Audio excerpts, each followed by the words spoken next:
Hello there. This is a video on how to install a slide spring properly and safely. First of all, always wear eye protection because slide springs break and they can also jump out, and if they penetrate your cornea, as happened to some friends of mine that were top pros, it can really injure the eye and, in the worst case scenario, lose sight in the eye.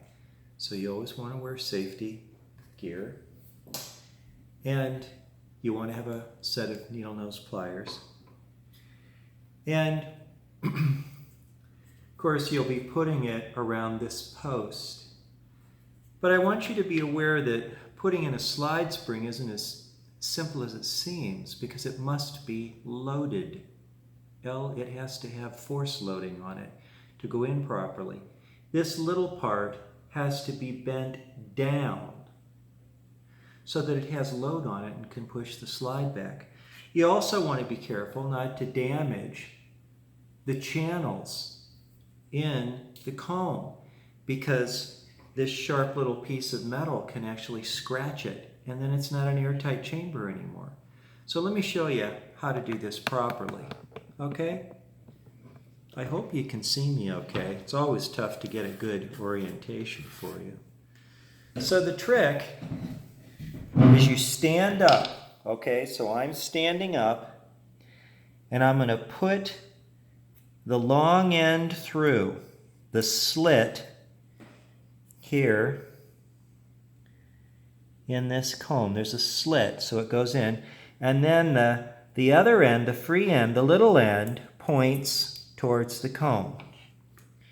Then you come in with the needle nose pliers and you twist to the left and you load it, and then you push it down into position and you hold it with your finger, okay? That's held in place. Now you have the slide spring end, and when the slide is in here, it has, it can push the slide back out. It's not safe until you get in this case, the reed plates back on. Some slide springs screw in, but they can pop out, so leave on your eye protection. But anyhow, so to repeat, wear eye protection. Be prepared for that little spring to jump out of there. Get yourself a set of needle nose pliers, and you want ones with lines on the inside so it really grips it. You grab a hold of the wire after putting it through the slit. You turn to the left, the little part, and you put that little part right over that chamber edge here. And that's what it looks like when it's in there properly.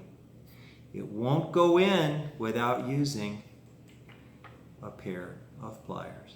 Be very careful. Always remember, safety first, safety first, safety first. As a matter of fact, I wear safety glasses with anything that involves rotary machines, Dremels, screws. I've even heard about screws busting when they're being tightened and jumping into eyes. If you're working with metal under force, wear eye